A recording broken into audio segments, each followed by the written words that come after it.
next episode of the Iconoclastic Wrestling Podcast. I'm Iconoclast. I'm your host, Dick Taco. It's a big anniversary episode here today. What is it's number 10. I thought for sure we'd be canned by now. Somebody would get pissed off.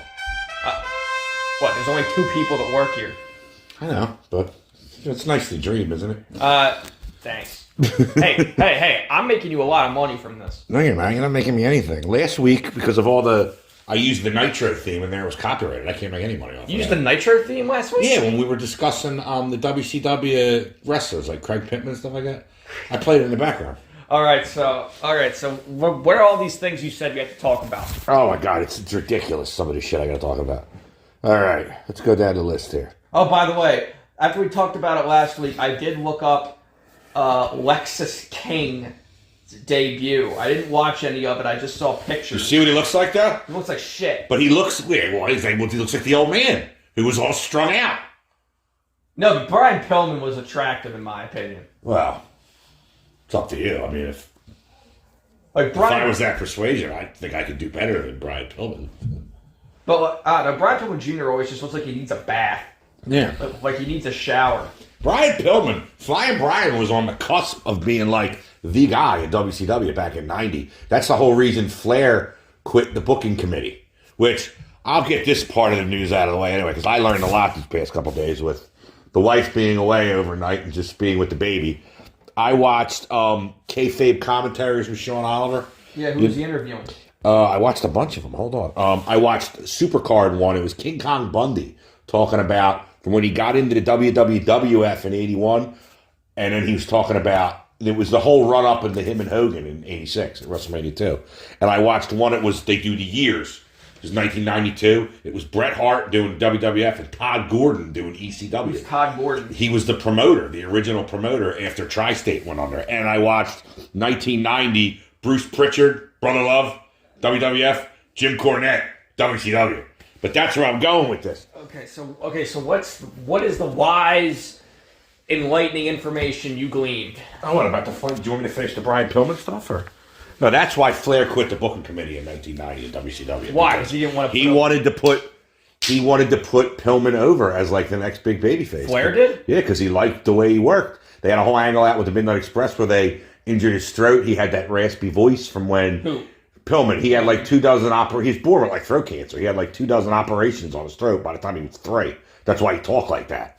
But they hit him in the throat. They had this whole big thing out to have Tom Zenk talk for him like he was going to talk like he got really hurt because they did like the leg drop, the Midnight Express, and they put Cornette's racket in there. And then they just scrapped the whole angle because of that fucking Jim Herd that was there. Jim Herd. Oh my God. It was all, the whole 1991 with Cornette was about fucking Jim Herd, how he hated him, which I had heard before, so.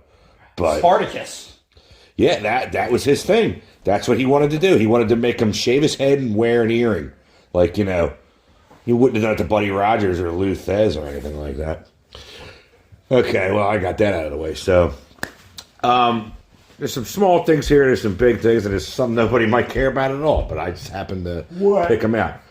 Well, let's get the Punk rumors out of the way. What Punk rumors? Well, the Punk rumors for WWE are growing. Now, I was talking to a friend of mine today. He's not going there. That's what I don't think. Because I don't think they need him. And I think they're just doing this to perpetuate the rumor, just to try to get free publicity. But what they said... Yeah, it's the same reason MJF always talks about going to WWE. He's not going to go there, but... He might. No, they're going to throw money at him, which I have to talk about that later, too. On the 10:30 Raw, Rollins said, "Cry me a river twice." Now, people are picking these apart, like with a microscope, these promos. So, Becky Lynch called herself a catalyst for change, and Nakamura's promo was basically the words to Cult of Personality, I heard. Which I don't know how you would have understood him anyway, because even when he does speak English, I don't really understand him all that well. Again, it's... Well, because from what I read about him going to Impact, they can't afford him. No, they don't... Yeah, them or Billy Corgan can't afford him either. In NWA Power. TV deal coming or not. Billy Corgan couldn't afford to fix that He ain't got a pot to pith in. He couldn't afford to fix that bumper on your car. Yeah, well, makes 2 of us. That's why I have insurance. But speaking of the TV deal with NWA, this is what I wanted to talk to you about before we went on the air about this sinister minister. Holy Christ. The new NWA CW TV deal may be in jeopardy before it even fucking starts. What? Did you see the promo for the show they just had, Sam Hain? Which I thought was a neat. Who's Sam Hain? That was the name of the show, NWA Sam Hain. It's an Irish festival Halloween. Oh, yes, yeah. I know. But they EC3 defended the title and all that. They did the promo for it, like the little TV spot. And I guess it's supposed to be like, he's always like, devilish and everything. Even Sinister Minister? Yeah, when he was Father James Mitchell. Yeah, when he was doing all that stuff. He's in the back, in the little vignette, he's snorting coke with these girls. I mean, for real, it's a white substance, and he's putting it up his nose. I mean, I don't care if it is. And then people on Twitter are like, all right, the NWA is cool again. I'm like, they're gonna be in trouble, man. So, when I saw it, I was like, holy shit. Wait, so is it like just in the background? Yeah, but not enough in the background. Like, I saw it before I saw it. I gotta watch this later. Yeah, I opened it up because I heard about it. And I saw it, and I wasn't even looking for it. What do I look up to find it? Just type in... Don't do it right now. No. Just do NWA CW... Do NWA Power Cocaine or something. Snort, or I don't know. Is it even going to air around here on our CW station? I don't know. I mean, I'd be looking to watch. I mean, Kevin got me into that NWA Power years ago because it was like so... The whole thing was like when I saw Sean Mooney. Because Sean Mooney? He was the guy... He was an announcer for WWF when I was a kid. He was always very business-like looking and all that. And he left to go be a reporter for Channel 9 in North Jersey. But, yeah, he came back and they do the in-studio... interviews and all that stuff. It's like you're old. I know they had like Mr. Anderson. Oh yeah, they had him pass through there. Eli Drake was there. L.A. Knight.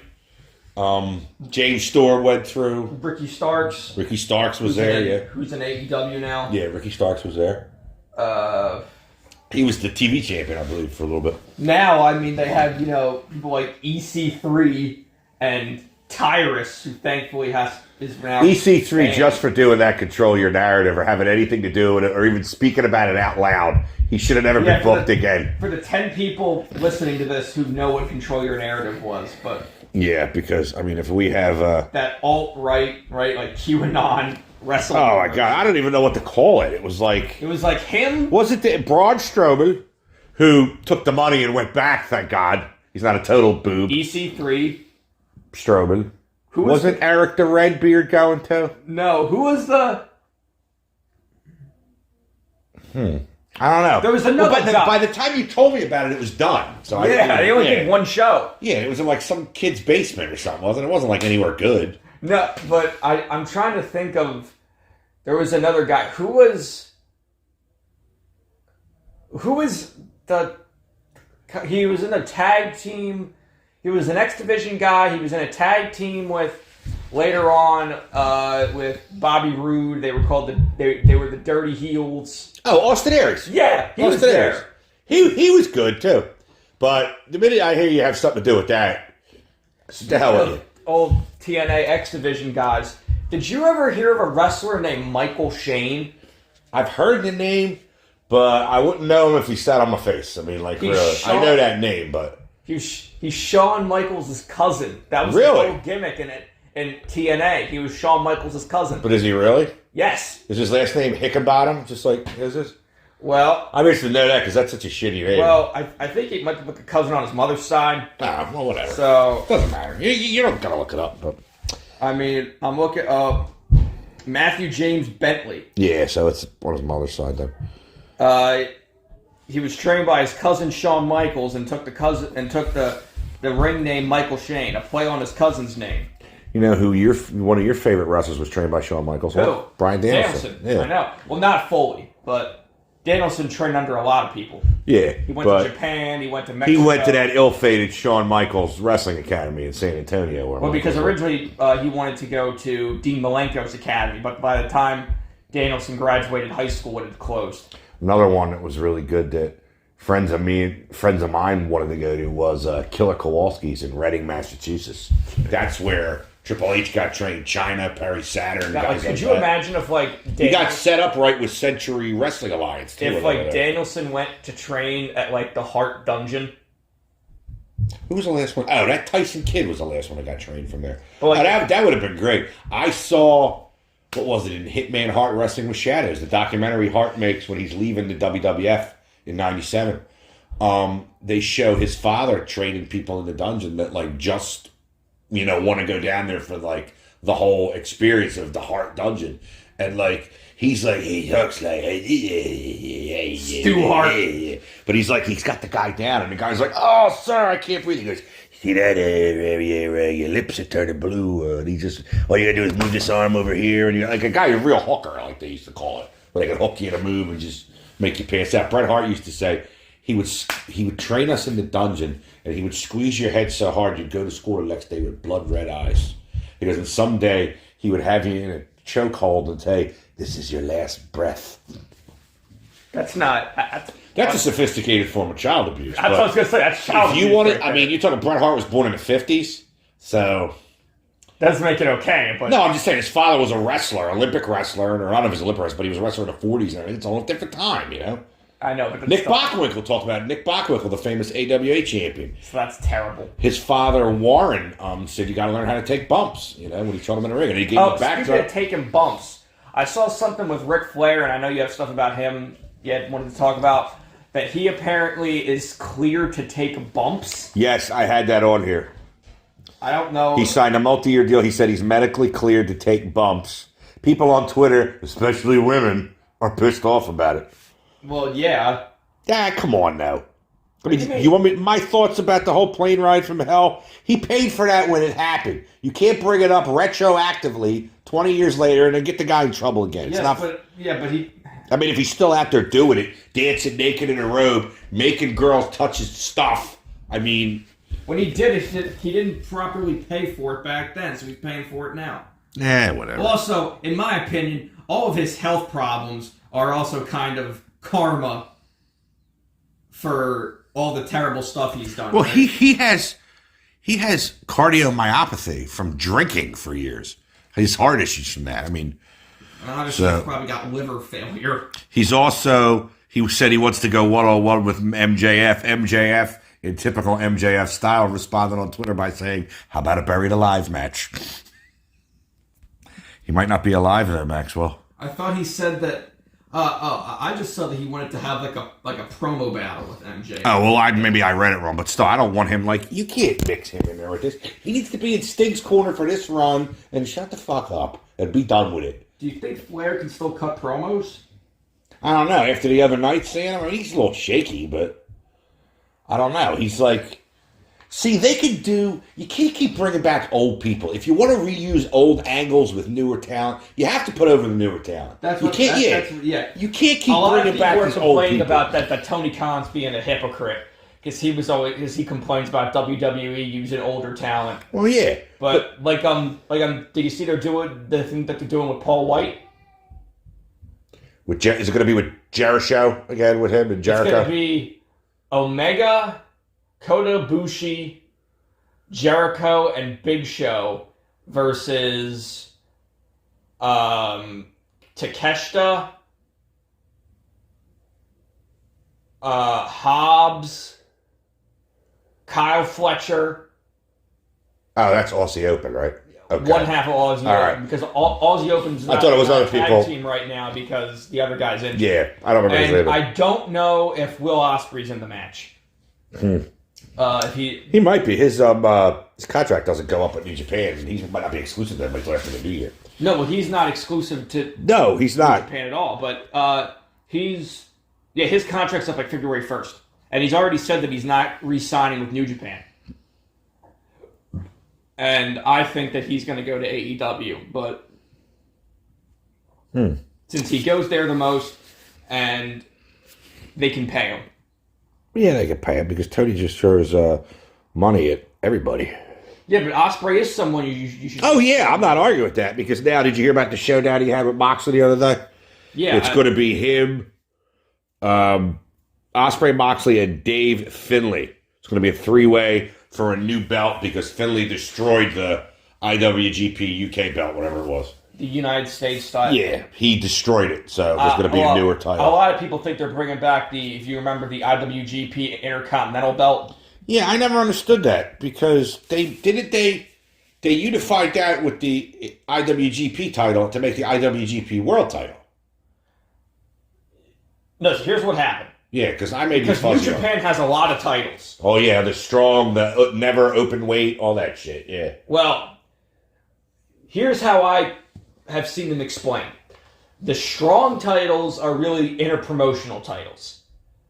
They get defended everywhere. Usually, the strong title is held by someone who is not actually signed to New Japan. So you say, who's not actually strong. That's what you're going to tell them. Like, no, oh, well, that's a fucking misnomer. But Eddie Kingston's the strong champion. He's in AEW and Ring of Honor and stuff. Which he's also been suspended by Ring of Honor. I think it's a storyline suspension. But he attacked Stokely Hathaway. That storyline. That fuck had it coming anyway. Whether it's real or not, that fuck has it coming. But because the thing is that Stokely Hathaway thinks that Ring of Honor needs a real champion. He said not one that smells like Newports and Burger King or something. Well, you may be right about that. But Eddie never looks like he bathes. The never openweight title is supposed to be all about like the legacy of strong style and it's supposed to be all about hard hitting matches. The TV title, which they have now, is supposed to be about like short 15-minute matches everywhere. So it's like a TV title. It is a TV. That's what it's called. Oh, you just said TV. I'm sorry. It's called the NJPW You're a World fucking Television idiot. Championship. Okay, I understand. I didn't hear it. It's 15-minute matches. If you took a breath once in a while, I would know you're done speaking. They have 15-minute matches on like almost every single show. Zack Sabre Jr. has it. He defends it like 4 or 5 times a month. He wrestles everywhere with it. Then they had the U.S. title. Now, this is where it gets confusing. Because you have the U.S. title. Now, obviously, you have like the tag title and the junior heavyweight title, which are pretty self-explanatory. Yes. But then you have...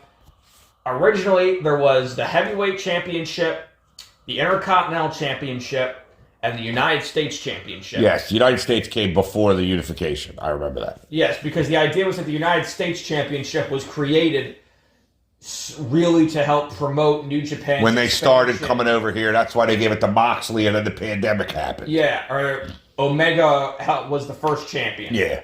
Moxley was the one that had it when they started coming over now, I remember. But then the pandemic happened. And then he had it, and then Lance Archer had it. Yeah.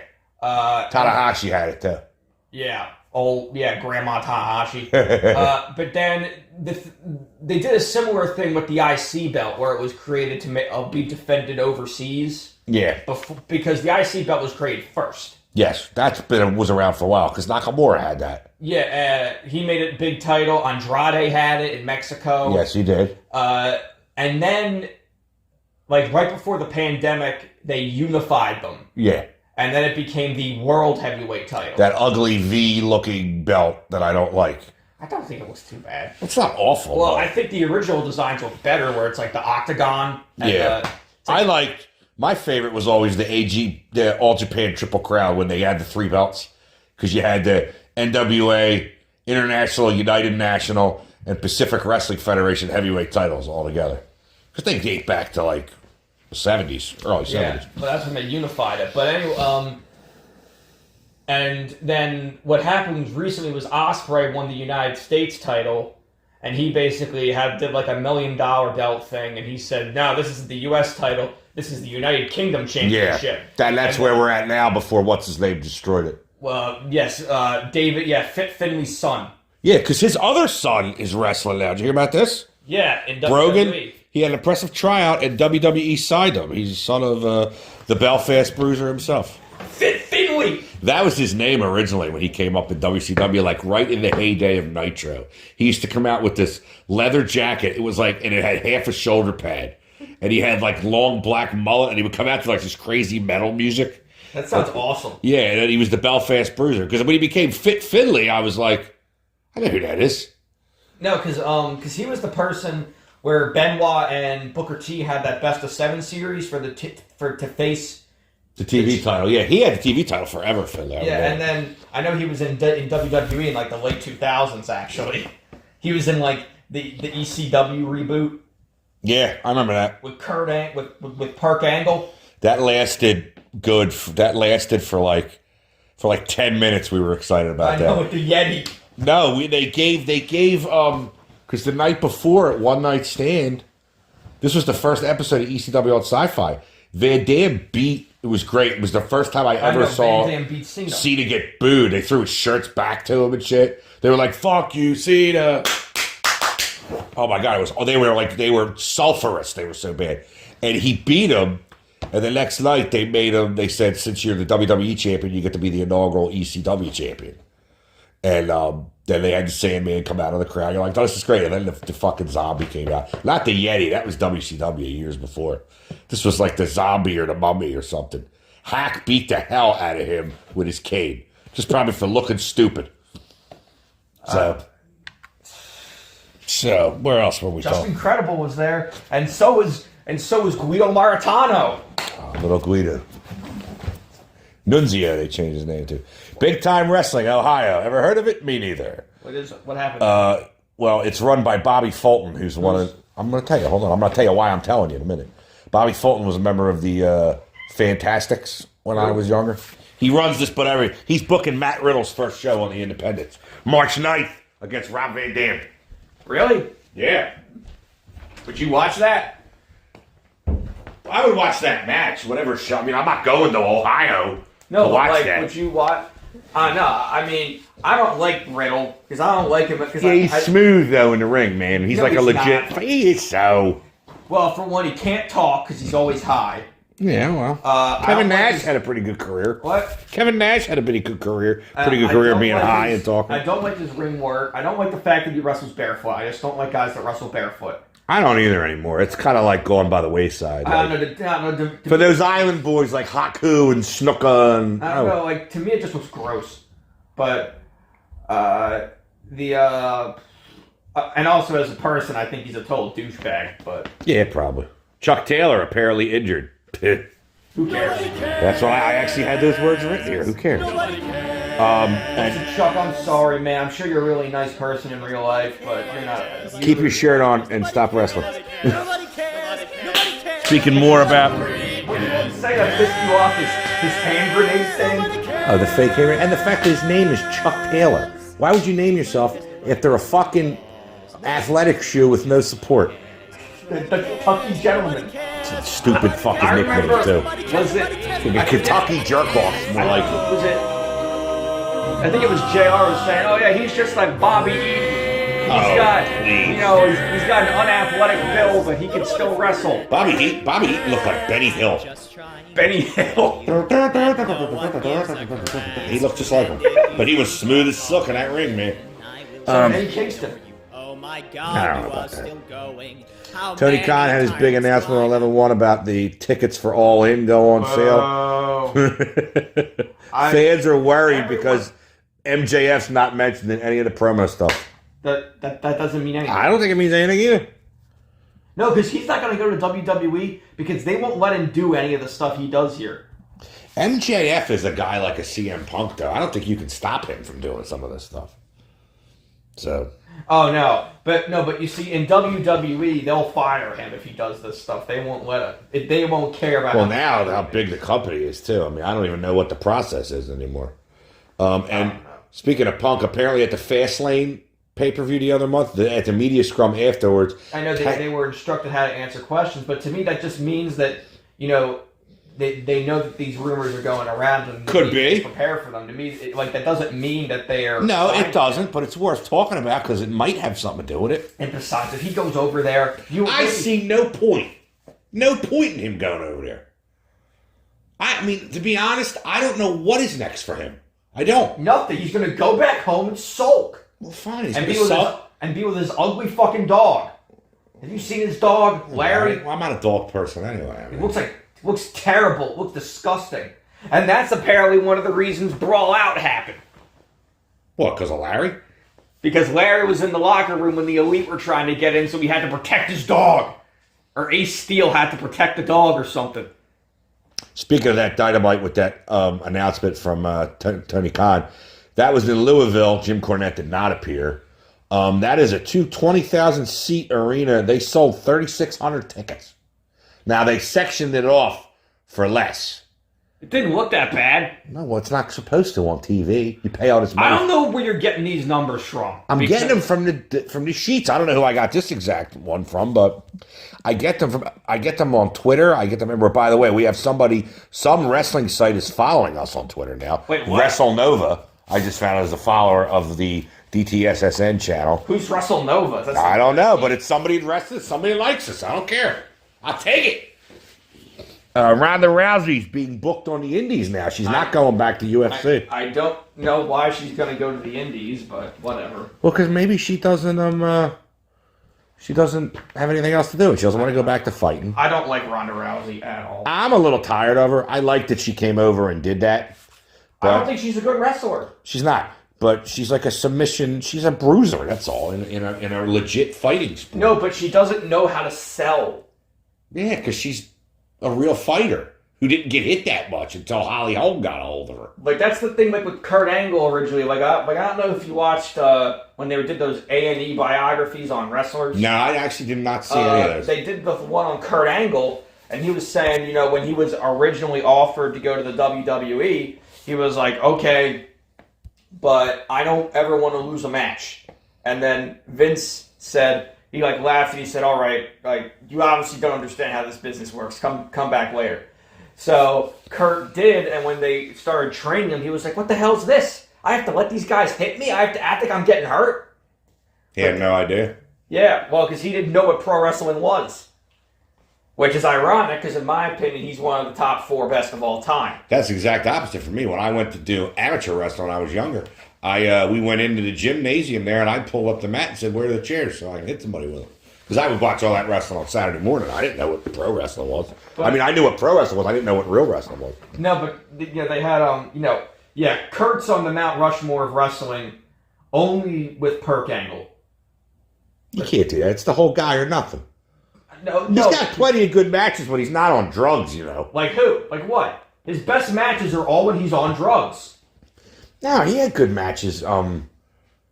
Back when he fought Benoit at WrestleMania 17 is good. I haven't seen that. That's the submission match because Benoit made him tap and there was no referee around. And this is when it was Team Eck, Edge, Christian, and Kurt. They were all hanging out together. And Kurt's in the back obsessed staring at the monitor. And he goes, if you tap out and there's no referee, did you ever really tap out? He's so obsessed with this. And then it cuts out to the ring and you hear you hear Benoit's music come out. And it was pretty good. No, but all his best matches were when he was taking 60 perks a day. Well, Chris Benoit's best matches were before he killed his entire family. So. Well, yeah, because he didn't have any other matches. There you go. Well, it's not like I'm wrong. Yeah, but his matches with Desmond Wolfe, his matches with Samoa Joe, his matches, even his. You're talking all TNA stuff here. No, but also in the WWE later on when he was Perk Angle, if you watch, he fights Randy Orton at One Night Stand. Oh yeah, that's a good one. Breaks his foot. Yeah. That's One Night Stand 06. One Night Stand 05 was better because they brought back all the ECW guys that wrestled for Benoit wrestled Eddie Guerrero, I think. And it was really good. And that was when JBL turned the Blue Meanie's face into whale afterbirth when he punched him. Isn't JBL notoriously stiff? Yeah, but Dancing Stevie got him back, hit him right in the pie plated him with a freaking chair right in the mouth. Stevie Richards? Yeah, to get him back. He did a run in and he knocked him out.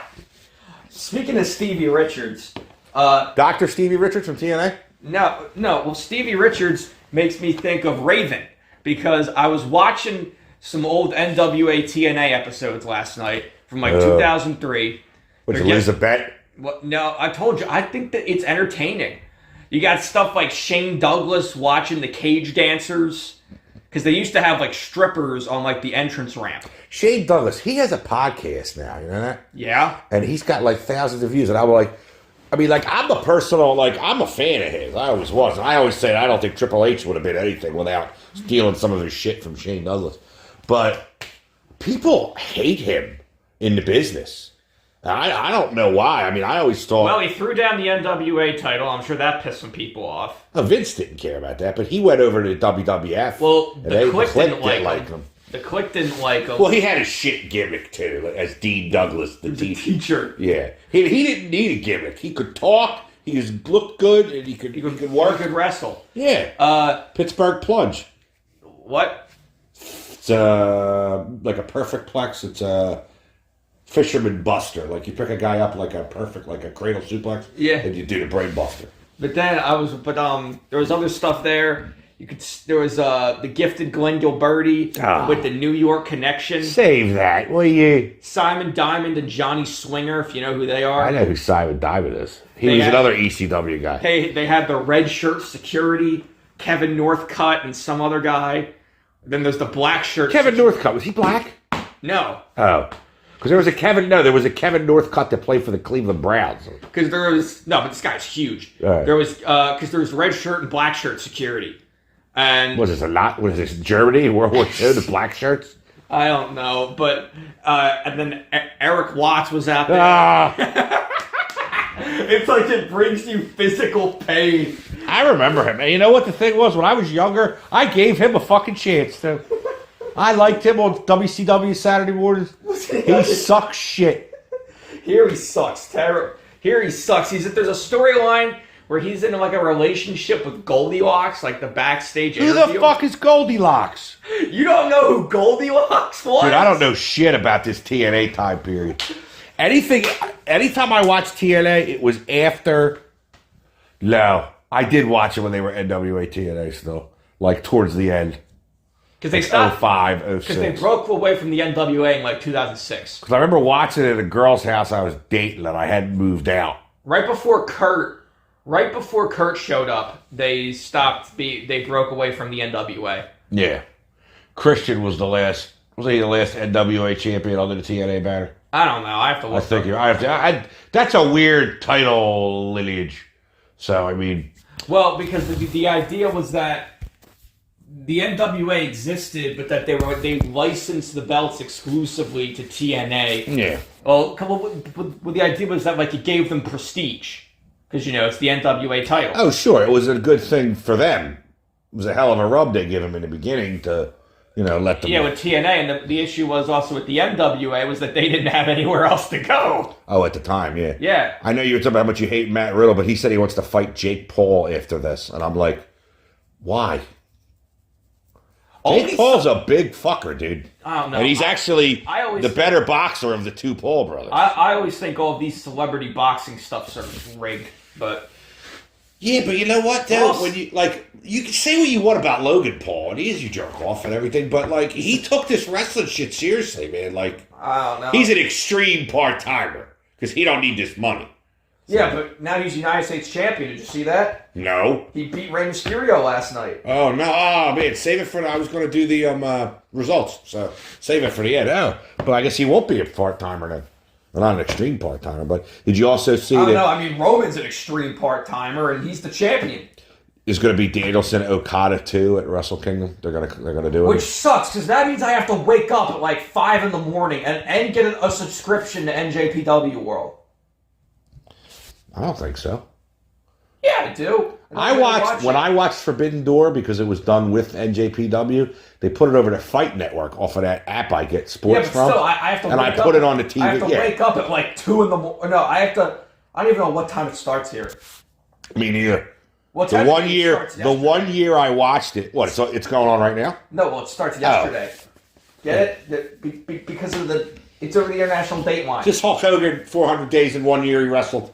Because he went back and forth and brother. Spurgeon's brother. Booker T said CM Punk, if he does go to TNA, his in-ring drawbacks will be more noticeable because of his age and smaller venues. Well, and also there aren't as many good people to work with. Well, that's true. I told you, they have 2 good wrestlers. The only one I'd be, if I'm going there and they're on assignment, the only one I would possibly want to work with that I just happened to see lately is Ospreay, and you don't know if he's going to be there. He's not. Yeah. Well, you could keep wishing that. You don't know where the hell he's going. These guys make a good amount of money where they don't... Ospreay's the kind of guy where they did like with Flair in 1990, where where on his first match, his first appearance, he won the world title? No, he didn't. With Flair in WWF. That was 91, and no, he didn't win it in his first appearance. But I thought... He won the Rumble, because the Rumble was for the title in 92. He came there in September 91. He won the Rumble in January of 92. Oh, okay.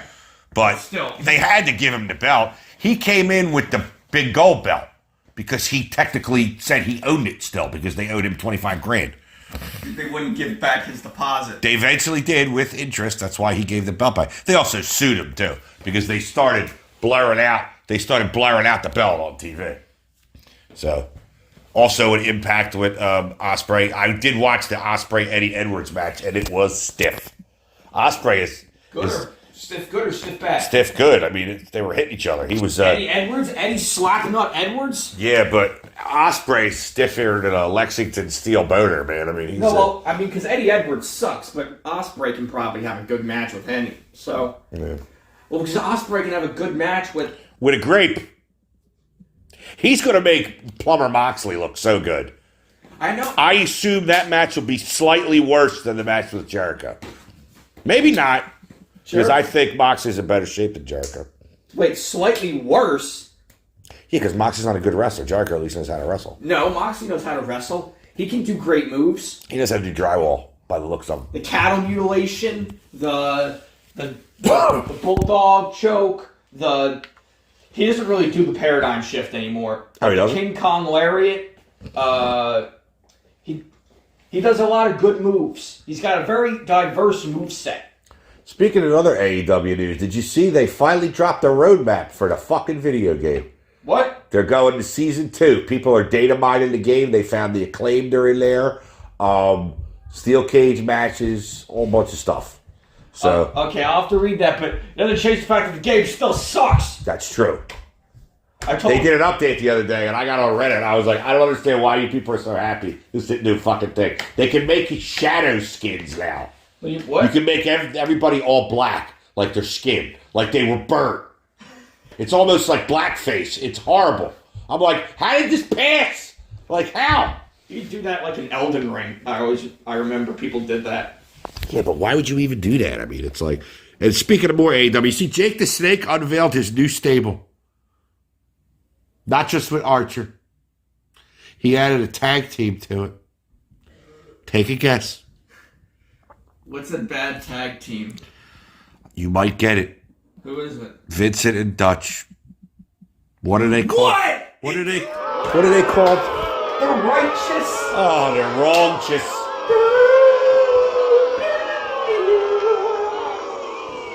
You fast! I'm gonna take you down with a body slam! Who's that, MJF?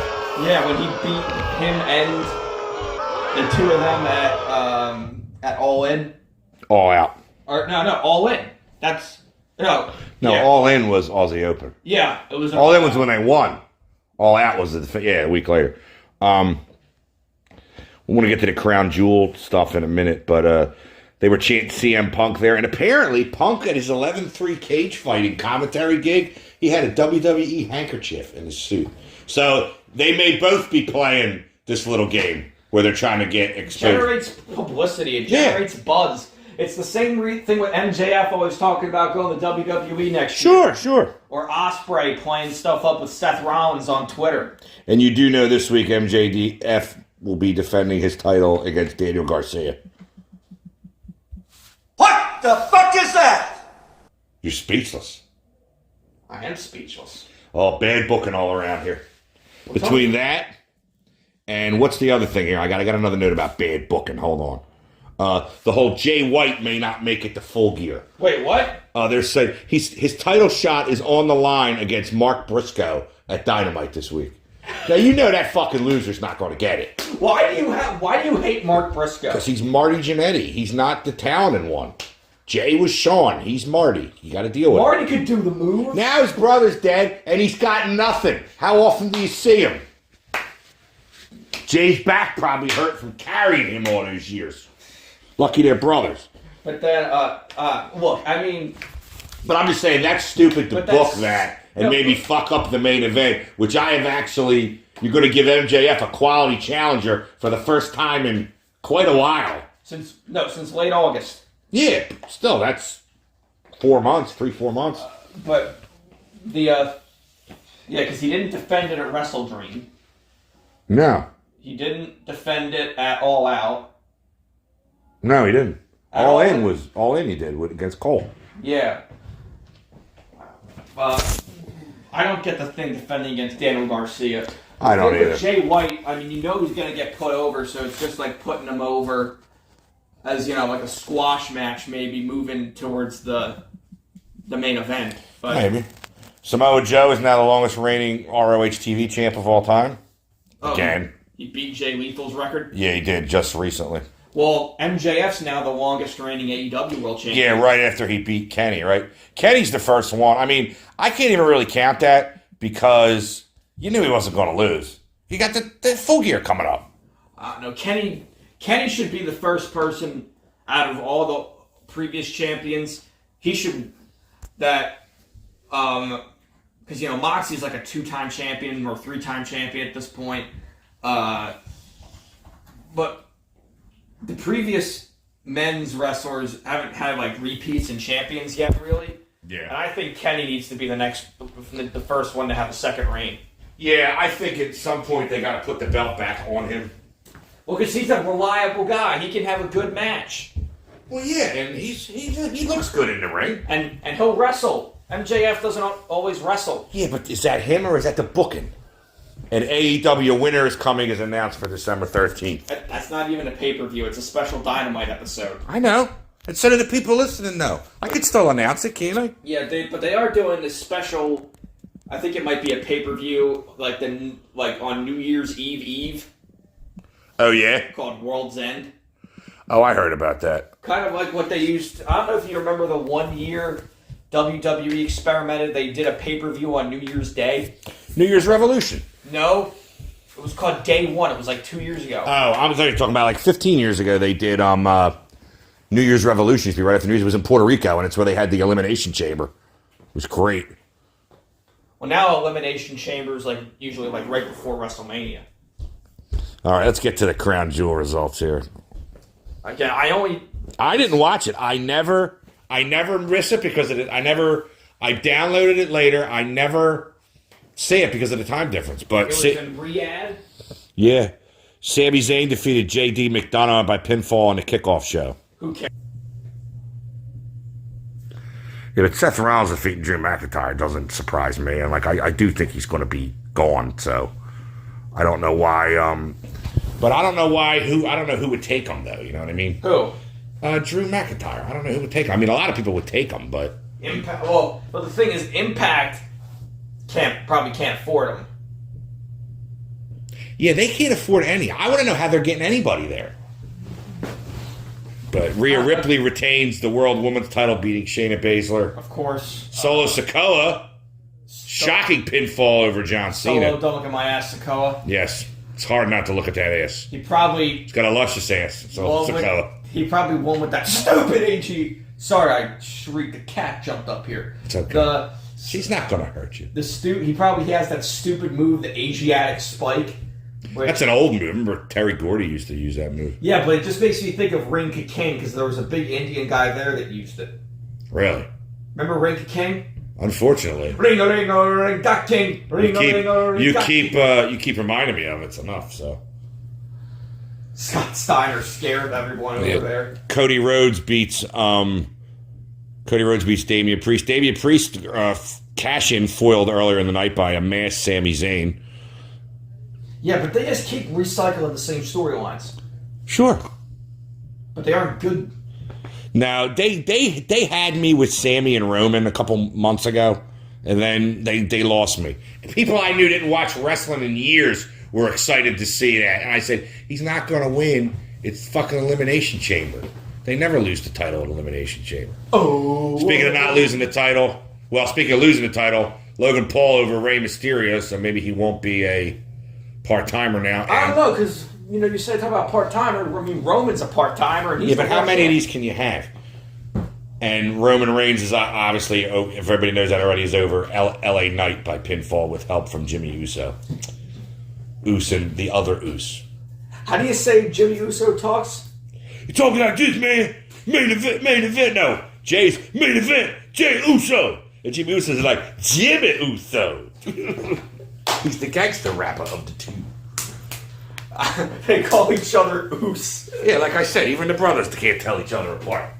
Now, what was that thing you were talking about before we went on the air about occupation gimmicks? Oh yeah. Now, is this job gimmicks or like occupying Poland or something like that? No, like the job gimmicks. Yeah. So here we go. 10 occupation gimmicks from the 90s that were actually good. I'll be the judge of that if they were actually good. Number 10, IRS. That wasn't too bad. I mean, the guy had a pedigree, Mike Rotunda, being a wrestler, so. And then he was VK Wall Street. Yeah, that was Vince. That VK was for Vincent Kennedy McMahon. Well, that's kind of like in TNA when Road Dogg and Billy Gunn, they were the Voodoo Kid Mafia. Yeah, and Virgil, Curly Bill, he was Vincent. It was the same thing. Number 9, the Mountie. I had a crazy dream one time that my first wife cheated on me with the Mountie. And as he's cheating on me, I heard that horrible theme music of his. I'm going to have to find it. It needs to be heard. Was it the Mountie versus PCO? No, PCO came in later. The Mountie was Jacques Rougeau, one half of the Rougeau brothers, whose brother Ray had retired in 90. So then he became the Mountie. But then they couldn't be the Mounties because the real Canadian Mounted Police got pissed off because they were making them look like fools. So that's how they became the Quebecers, and that's where PCO comes in. The Roadie. That's Brian James, yeah. That was the way they did it, though, is Jeff Jarrett said he made that song, or he sang this song from, or he had like a hit song in like Nashville, but it was really the Roadie that was singing it. Duke, number 7, Duke the Dumpster Drosy. Yeah, that's pretty bad. I have no words for that. No, this might not have been pushed to the point of being a top gimmick. However, Duke the Dumpster Drosy, that was a gimmick that worked well in terms of being the everyman that people could relate to. I beg to differ. Because not every man wants to fucking throw out garbage. The first who was at the bottom of the first ever PWI 500. He was just a garbage man or something like that, it's called. The fact that Drosy was actually solid inside the ring also helped the character as well. Where is this article from? The Sportster. Oh, I've been reading a lot of them lately. I have to give them. The Goon. It's Wild Bill Irwin. Made during the hockey strike of 96 or something, or 97. The Godfather. Is that really an occupation gimmick? Hey, the pimp. You get money for it. Yeah, but like... Whoo, train. He was a badass dude. Charles Wright, I think his name was. He was Papa Shango. Papa Shango. He was Kama, the Supreme Fighting Machine. Then he was in the Nation of Domination. He was the Godfather, Kama Mustafa, and then they made it the Godfather. And then he was the Good Father. That was fucking... He was like... Vince McMahon used to take him with him when he used to go fire people. He was a bad dude, man. No, so, I think this is above the rest, but... What? The Godfather. Oh, yeah, at least... Yeah, but you're judging that, too, because it came from a time that you could have thrown dog shit at the wall, and you could have got the stick sometime. Godfather was the guy, he was like Intercontinental Champion level, right? Yeah. That's when they changed the belt, though. From the Randy Savage belt to that maroon belt that fucking Shamrock wore. I never liked that belt. Number 4, Val Venus. This counts. Hello, ladies. Because he was a porn star? He was good in the ring. I liked Sean Morley. He was very good in the ring. I just remember his promos and his music with the saxophone. He'd be like, ladies, I came, I saw, and then I came again. And he would start laughing in the middle of it. But or, of course, the famous or infamous promo where he... Yamaguchi-san, choppy your pee-pee, aha! And he's saved by Shrinkage and John Wayne Bobbitt. Oh, my God, that was... I remember because that was the last frame of a Raw. We were like, The fuck was that? Looked like North Vietnamese prison footage during the Vietnam War. And you saw Because that? he fucked Yam. Yeah, and it was live, so you saw his ass. Because not every week of Raw was live. It was like every other week. He was hanging there. Yeah. Shopping. It was like this dimly lit room, and he had a fucking samurai sword. I was gonna cut the guy's dick off. Because Val Venus had Because he took a shower with Yamaguchi-san's wife, who looked like she was about 12, by the way. And they made he made a tape of it. Yeah, I forget what it was called. I would if someone knows what that was called, if someone here is my age, please write that in the comments. And then it was revealed that Yamaguchi-san's wife was actually Taka Michinoku's sister. So that's why Taka Michinoku helped. He had great music. He's a great wrestler. He still is a good wrestler. He still wrestles. I remember they made him the linchpin in the light heavyweight division. He's still a junior heavyweight too. Well, Suzuki was great. Sasuke was supposed to be the guy, and they said no, we're gonna go with Taka. They thought Taka was better. Was there a thing where Taka wrestled Triple H and he almost won? It was like a huge upset almost. I don't remember that. I remember Sean Waltman wrestling Razor Ramon and beating him on an early Raw. Well, that's because they were friends and they put. I don't know if they were friends yet, but that was how the 1, 2, 3 Kid gimmick got over. Doink the Clown. I was just reading something about that today because he was a scary clown, Matt Bourne. There was a bunch of guys that were Doink, but Matt Bourne was the original one. There was a bunch of guys, and wasn't there Dink who was the midget, the little Doink, person? no, that was Doink, Dink, Wink, and Pink. Yeah, because they had Doink and his midgets versus Lawler and his midgets. It was Doink, Dink, Wink, and Pink versus Lawler, Queasy, Cheesy, and Sleazy. What was that? this? Was Survivor Series '94. Sounds like something from the early 90s. The one year they had 5 Doinks. It was Doink. It was Men on a Mission. Mabel and Mo, they wore Doink masks, and the Bushwhackers came out looking like Doinks. And then was there also Dink that where they would like put them in like the overhead? Bam Bam used to do that too because that little fucking stooge, he was French. He'd be like, "Oh, Bam Bam do this to me." He's like, I used to wrap him up in tape and put him in there because the stewardess would open up. He would look like a fucking glowworm.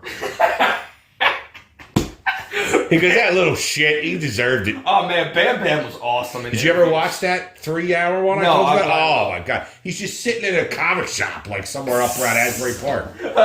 Sitting in a what? It's like a newsstand or something. He's just sitting there. Sitting there to talk about. He goes over everything about how he was a bounty hunter and how he was kept out in Mexico because he went there to get a little girl back, and he trained at Larry Sharp's Monster Factory. His first wrestling match ever was at Studio 54 in New York. Paul Lee got him there. The disco club? Yeah, Paul Lee set him up there. Paul Heyman. And then there was there's the story that he tells about Luna Vachon. He's like, she come over there naked. I'm like, I can't hear. He's like, she was a little piece of my heart. He goes, got a little piece of my heart right there for her. He goes, well, she was fucking crazy. What else is in there? Is that it? Number 2, Paul Bearer, because he was a under. Oh yes, he really was an Undertaker, though. He really was. And number 1, Big Boss Man. He really was a prison guard. Wait, really? Yeah, if you ever take a trip down to Cobb County, Georgia, you better read the sign, respect the law and order, or you'll do hard time. That was his music.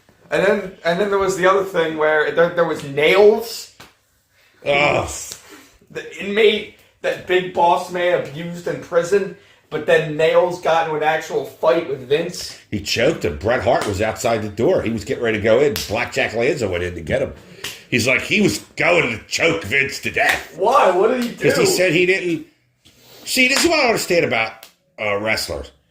I don't understand, like, when they get these gimmicks, like, you brought in as an ex-inmate, you're going to feud with Boss Man. If this was the territory days, you would go in, you would feud with Boss Man, and then you would go. What else are you going to do with it? It's tailor-made for that. It's a prison guard and a prisoner. It's tailor-made. Where else is... I never saw him getting, like, a big push. They could repackage him with a different gimmick. Well, he was Mr... What is it? Mr. something or other, Kevin Kelly in the AWA. Sherry used to manage him. Sensational Sherry. Sensational Sherry! She managed Harlem Heat. Sister Sherry, that was. I was reading something about the Harlem Heat, that apparently, like, when they were traveling originally, they didn't do their laundry, so they only had, like, one pair of wrestling shorts. So anyone that was wrestling them said that they smelled awful. And then- Kevin Nash used to say that about Scott Hall. He goes, Scott's been wearing the same gear for the last 2 weeks on the road. He smells like fucking kitty litter. I can't stand it.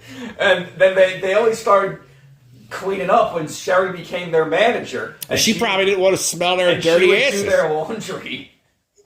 You ever hear her? She's from Hattiesburg, Mississippi. She was from there. She's dead now. She's a tough broad. She's the one that went in. I forget who trained her. I remember listening to her Hall of Fame speech. She came in and said, I want to be a wrestler. The guy fucking cold cocked her on the side of the face. That's what they should do to you back then. I know. Hiro Matsuda broke Hogan's leg. See if he would come back.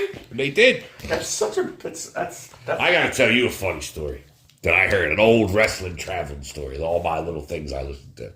You know what a CB is?